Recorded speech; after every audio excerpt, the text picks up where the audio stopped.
out for that, but she's also going to be evaluating this convention. We'll talk about how it looks from a progressive perspective. Some new polling that's actually incredibly revealing about how people are feeling about the state of the country, like political, non-political, all of that. So we'll dig into that as well.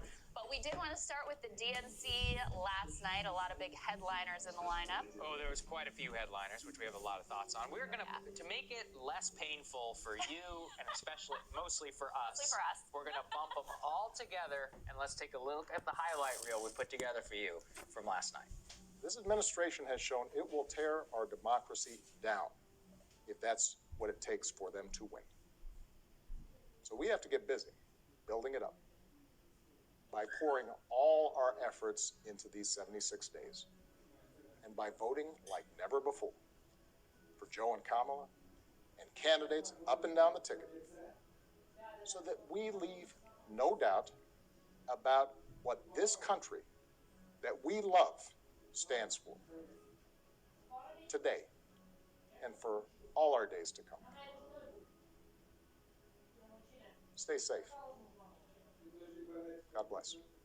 This virus, it has no eyes, and yet it knows exactly how we see each other and how we treat each other. And let's be clear, there is no vaccine for racism. We have got to do the work. For George Floyd, for Breonna Taylor, for the lives of too many others to name, for our children. Vote for the diverse, hopeful America we saw in last night's roll call. And don't forget, Joe and Kamala can win by 3 million votes and still lose. Take it from me. So we need numbers overwhelming so Trump can't sneak or steal his way to victory. I love a good plan, and Joe Biden has some really good plans. Plans to bring back union jobs in manufacturing and create new union jobs in clean energy. Plans to increase Social Security benefits, cancel billions in student loan debt, and make our bankruptcy laws work for families instead of the creditors who cheat them. These plans reflect a central truth. Our economic system has been rigged to give bailouts to billionaires and kick dirt in the face of everyone else. But we can build a thriving economy by investing in families and fixing what's broken. Joe's plan to build back better includes making the wealthy pay their fair share, holding corporations accountable, repairing racial inequities, and fighting corruption in Washington. Оформите Тинькофф Platinum. Наша лучшая кредитная карта у вас дома всего за пару кликов.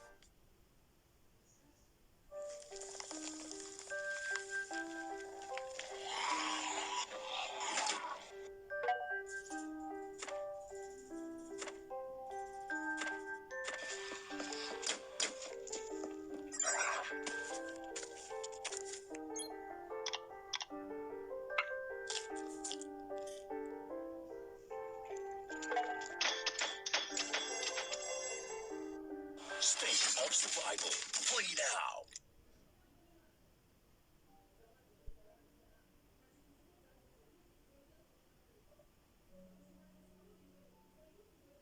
Okay, so that's all we got. Wow, there's a lot to unpack there. The Hillary one, God, I do not miss her. It was so bad. The 3 million. It was the Obama. I mean, we have later in the show, you can hear how MSNBC reacted to that. Rachel Maddow literally says, he slayed me. I mean, was that slaying to you? I've watched Obama give great speeches over the last 10 years. That was not one of them. It was fine. His best case for himself, I guess. But Completely standard issue stuff we've heard every single day. nothing in that speech is even comparable to his 2004 speech, to his first inaugural, to many of the speeches, Charleston. He's given, like I said, great speeches over his career. Yeah. That was not one of them. And we need to stop pretending. Here is my thing with like zooming out from the particulars of all of these people and the theater points and all of this, okay? We are in the middle of a pandemic. 40% of Americans aren't sure how they're going to stay in their homes next month. That's right. Congress is absent, okay? We have faced massive job loss. We just got the unemployment numbers in. 1.1 They're going million. back up. Stock market's at all-time high, of course, but people are struggling and suffering and wondering how they are going to keep body and soul together. How is it that you can get to this point in the convention and we still have not heard just the simple words about how you're going to keep people in their homes and with a job That's right. and fed and get the pandemic under control? What are you doing? And so not only these speeches, and by the way, everybody lost their mind. Oh, Elizabeth Warren put BLM and school children's blocks behind her. Like, could you think of anything more perfectly symbolic of the utter, vapid, hollow shell of the Democratic Party that we're supposed to clap for that? Wow, what an incredibly brave symbol. Tell us what you're going to do. And so last night, the other thing outside of the politicians, what did they decide to highlight? This whole thing has been back to the 90s, okay? They featured the 90s Republicans first night. The ones who drove us into Right. war in Iraq Right. in 2003. Right, we got that one. And so last night we got a trip down memory lane of Joe's accomplishments with the Violence Against Women Act and the assault weapons ban back in the early 90s. You were like 2 years old, Yeah, right? literally. Yeah, I was 2 years old whenever the Violence Against Women Act passed. And look, again, Yeah. and Yeah. by the way, awkwardly left out of Yeah. that is the fact that both of these things passed in conjunction with the Biden crime bill, which they very much do not want to go back to the 90s Right. to revisit. But putting all of that aside, how tone deaf can you be to think that those are the issues at the forefront and on the minds of your average person? Why are you wasting any time on that? Focus. Monday night, there was a little bit about people who had struggled with lost loved ones and coronavirus. Okay, it's like, okay, they're heading in a direction that makes sense, at least as the attack on Trump.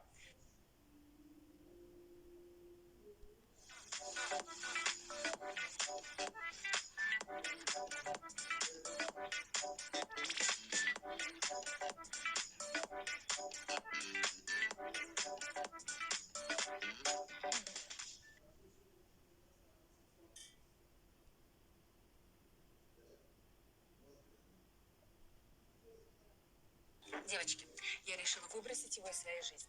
Наконец-то. Да, почему ты должна постоянно сидеть и ждать его? Мой меня просто раздражает. А мой новый удивит через 3 минуты. 3 минуты? Конечно, это крем-вид. 3 шага навстречу гладкости ваших ног и рук. Где ты его нашла? Он все время был рядом. Крем-вид удивит через 3 минуты. Новинка. На 35% меньше химических компонентов и на максимум свит минима. Tuesday night, you know, the person who did the best job in terms of the major speeches of anyone is Jill Biden. That's right. Because she was there in the classroom talking on a visceral level, not a policy level, and I don't expect her to talk on a policy level, but a visceral level about the lack of normalcy and not going back to school in the fall and the smells and the sounds and all of that was as close as any of it came. Last night made me so incredibly frustrated. Elizabeth Warren.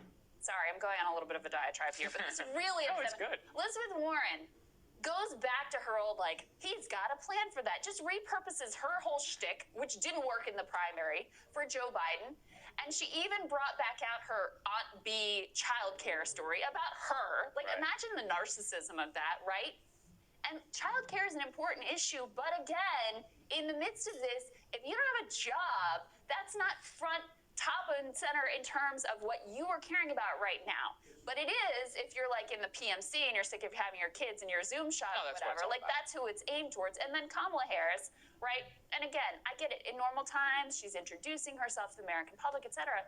But imagine the narcissism of focusing your whole speech practically on yourself and your own biography. And like we're supposed to be so excited for you achieving your life ambition when this is all unfolding in the country. I can't. Biography Off my mind. only makes sense whenever it connects to a broader theme within the election. Joe Biden is going to run on Scranton Joe. We all know how I feel about that, how we feel about that here. Regardless, that connects to a broader story of working class Americans getting destroyed by the coronavirus pandemic and a president who, in their view, allegedly ran on this working class message, then abandoned them while in office, right? Yeah. Okay, that makes sense.